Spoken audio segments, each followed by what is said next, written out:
Welcome to Networking RX, a podcast devoted to helping business professionals like you enhance your networking skills in order to become more proficient giving and receiving quality business referrals and improving the overall quality of your life and the lives of those around you. The Networking RX podcast is a production of AmSpirit Business Connections, an organization whose mission is to empower business success through networking. Welcome back for another episode. This is Frank Agin, founder and president of AmSpirit Business Connections, and you are tuned into Networking RX, a podcast where we talk about professional relationships and business networking. Today I want to tackle the notion of eye contact. Eye contact is something that is important when we're having face-to-face communications. As I've mentioned time and again on this program, successful networking, successful professional relationships, successful relationships in general. Remember, one brain, it doesn't see the difference between personal relationships and professional relationships. But what we need to be doing is we need to be developing with the people in our network a sense of knowing, liking, and trusting. And one way to build this rapport is through eye contact. What got me thinking about this was a short article that I read in Success Magazine by Sean Achor, and it's really short. It's just kind of just a portion of a page, but it's called "Stare Down: The Power of Eye Contact." And in here, he does share that one way to build rapport is through eye contact, and that what he says is that studies show that rapport strengthens between two people when their eyes are locked. And so he essentially says there's science to this. There's science to when we are looking at somebody, we're developing this rapport, we're developing this know, like, and trust. And he quotes in there, he says, eye contact tells our mirror neurons to fire, and when they do, the result is better performance in communications. And so what he, again, talks in there, he mentions when your eyes are locked, when your eyes are looking at their eyes. And obviously that cannot be the continual way that you have a conversation where it's kind of a staring contest. You're just looking into their eyes and they're looking into yours. Quite frankly, that kind of gets weird. What I find is that if I think about eye contact, it starts to create anxiety in me. But then when I'm not thinking about it, I'm kind of wondering, okay, am I doing a good job with eye contact? So what I wanted to do is kind of jump online. I have jumped online and find some different articles and different things that people have shared about eye contact. You can certainly go and do this search yourself. I have gone ahead and kind of dug up some information as well, but kind of give you some insights on eye contact, things to think about. We know it's important. We assume it's important. Sean Achor tells us it's important, and he's a Harvard-trained happiness researcher and the author of Big Potential, Getting Daily Dose of Happy. So Sean is not just sharing his opinions about eye contact. This is something that he researches, something he puts a lot of thought into, something that he talks with others about. So there's a lot of validity to it, and I want to kind of get online and see what other things I can find to share with you about making eye contact because it's important. The first article I found was on the website verywellmind.com, and the title of the article is How to Overcome Eye Contact Anxiety. In there, they provide some tips on eye contact. They give some backstory on why eye contact makes us anxious. They talk about autism and people who are on the autism spectrum, why they struggle with eye contact. But further down in the article, it gives some tips for making eye contact. So I'll kind of review some of these just to give us some context about making eye contact. The first tip they give is make eye contact before you start talking to somebody. So just kind of lock in with them before the conversation begins. And then once the conversation starts, they espouse a 50-70 rule. Make eye contact 50% of the time when you're speaking, but 70% of the time when you're listening. Now, they don't provide any rhyme or reason to that, but it's just kind of a benchmark for them that when you're talking to somebody, that 50% of the time you should be looking at them straight in the eye. And when you're talking and when they're talking to you, it should be 70%. Kind of makes sense. 70%, you really want somebody to think that you're listening to them, but you don't want to be so locked in that it just becomes uncomfortable.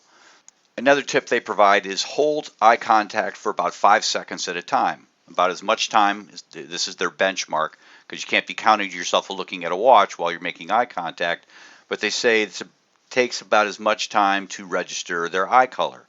And then when you break eye contact, glance to the side before resuming your gaze. And when you look away, they suggest that you do it slowly, because if you do it fast, you're going to see nervous or shy. Another thought they provide is that when you look away, don't look down, as this tends to show as a lack of confidence. Also, another tip they provide on looking away, rather than looking off somewhere, just look at another space on their face. Imagine an inadvertent triangle connecting their eyes and their mouth. Every 5 seconds, rotate which point on the triangle you look at. That's interesting. I guess you kind of have to just count in your head 5 seconds, or just kind of get a sense as to how long that is, going from one eye to the mouth to the next eye, and so on and so forth. Another tip they have for breaking away your glance at somebody, breaking eye contact, is when you do, make a gesture or a nod, as this can certainly become part of the reason why you're breaking away. I'm nodding, or I'm making a motion with my head. Next, I found a series of articles from Michigan State University. It's actually Michigan State University Extension, and it talks about, there were 3 articles. One was the introduction to eye contact's role in communication. One of the points they bring out in here is that increased eye contact is associated with credibility and dominance. In other words, people are more trusting of people who have good eye contact, and dominance not in a domineering sense, but just someone who's more in control. And lack of contact and blinking are interpreted as being submissive. And they make the point that staring communicates hostility. So, staring is awkward, but I guess it also, according to them, communicates notions of hostility, anger. And obviously, if you're trying to build rapport, you don't want to be communicating that particular message. Another one of the articles in this series talks about not just talks about eye contact, but eye contact in a presentation sense. And initially, I was coming at this from the standpoint of just a one-on-one conversation. But obviously, if we're presenting, whether it's a room of 5 or 500, eye contact is also important too. There was somebody I knew who presented. I won't rat them out, but they were kind of a lead figure in a large organization, and they always seemed to be looking at a spot on the wall at the back of the room. So their eyes were always up, but it never felt like they were looking at anybody, but kind of looking away. So one of the points they make in here is see the people, look at the people. Another point they make is shrink the room. When they talk about shrinking the room, look at the people, look at a few people, almost pretend like you're having a conversation with them. I'll do that when I get out and speak. I always find that there are some people who are really engaged in what I have to say, and some who are not. And the ones who are just totally tuned out tend to bother me. So I tend to ignore them and talk with or talk to the people who are really engaged in what I have to say. And I find, depending upon the size of the group, that there's always a handful of people who are somewhat engaged, and so I can kind of rotate amongst those people. Find out how long it takes genuine eye contact. What they suggest in here is, if you're practicing this, is to ask people that you're presenting to just note when they felt like you made genuine eye contact with them. Just obviously, you can feel like you're making eye contact. The person I referenced earlier, looking towards the back of the room, may have felt like, wow, I'm making eye contact. We didn't feel it. I didn't feel it. Others remarked as well, didn't feel it. So that's certainly a key point, is that you want people to You want people to, your intention is one thing, what people are feeling is something totally different. The other point they make is obviously move around the room, talking to different people, try and not just have a conversation with one person. Feels like you're excluding everybody else. But then a little further down in the article, it gives the point: don't be a lighthouse or a tennis umpire. A lighthouse presenter is predictable. They go around the room in a systematic fashion.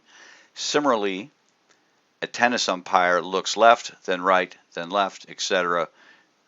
What they're basically saying is add variety to your presentation. If you've got a handful of people, rotate around those people in some sort of random fashion. Certainly enough that there's not a pattern there. If you put a pattern together in your mind, then other people are probably going to see that as well. The third in the series of these articles from Michigan State University is interesting in the fact that it really talks about the first article I originally talked about. It says use the 50-70 rule. When you're talking, make eye contact 50% of the time. When they're talking, 70% of the time. Maintain eye contact for 4 to 5 seconds. They also say think about where you're looking at. Eyes, nose, mouth, eyebrows, between the eyes. Think about that. And when you look away, they also make the point of do it slowly, make it seem natural, don't look down. The last point they make, I think, is very insightful, really common sense, but not necessarily common practice. But what they say is practice.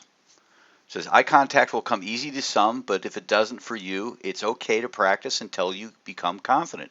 And this is something I've talked about with respect to small talk. If you're not comfortable in small talk conversations, then you need to practice. Just get out there and have small talk conversations with the server at the restaurant, the person checking you out at the grocery store. There's lots of people we encounter throughout the day that we can have small talk conversations with. In those same moments, you can be practicing your eye contact, practicing looking them in the eye before you get started, looking them in the eye 50% of the time when you're talking to them, when they're responding 70% of the time, looking them in the eye, having your where you're looking move around their face, slowly move your look away, don't look down. Again, all the things that I've just talked about, you can kind of practice, and it never really dawned on me. I'm probably doing that when I'm practicing small talk, but I've never really kind of intentionally said, okay, I'm going to be better at making eye contact. And I guess henceforth I am. I'm going to kind of add that to my regiment of getting better at small talk. It's just getting better with respect to eye contact. For me, as I indicated in the beginning, when I think about it, when I'm talking to somebody and thinking about, am I making good eye contact, that's when I start to become self-conscious. And what I need to do is I need to personally get to that point where I'm not self-conscious. I'm just know I'm doing a good job of it. And I know a lot of this is easier said than done.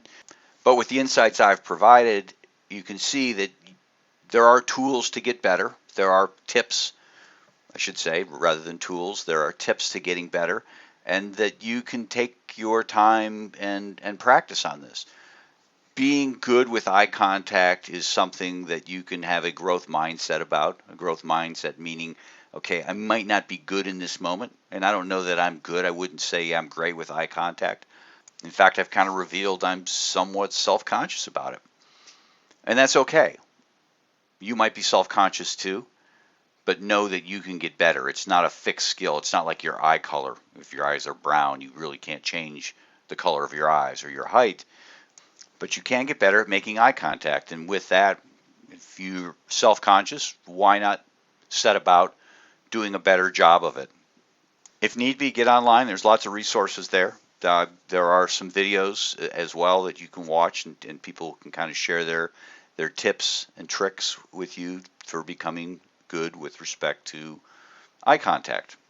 Finally, to wrap up, remember AmSpirit Business Connections. We have a unique franchise opportunity that involves helping small business professionals become more successful through a referral-based networking program.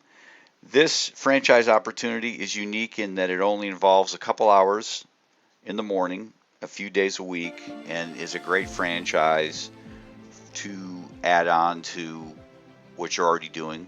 Again, all of our franchisees do something else.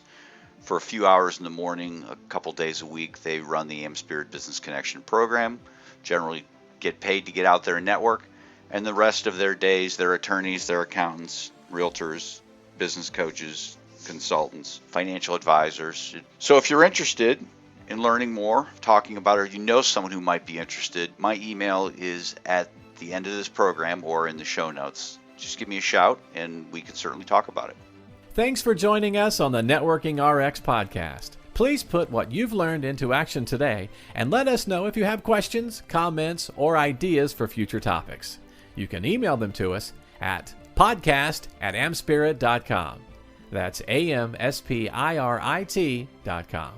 Finally, so you never miss an episode, be sure to subscribe to the Networking RX podcast through iTunes, Overcast, or however you receive your podcasts. Now get out and network with someone. The Networking RX podcast is the copyright production of AmSpirit Business Connections. All rights reserved.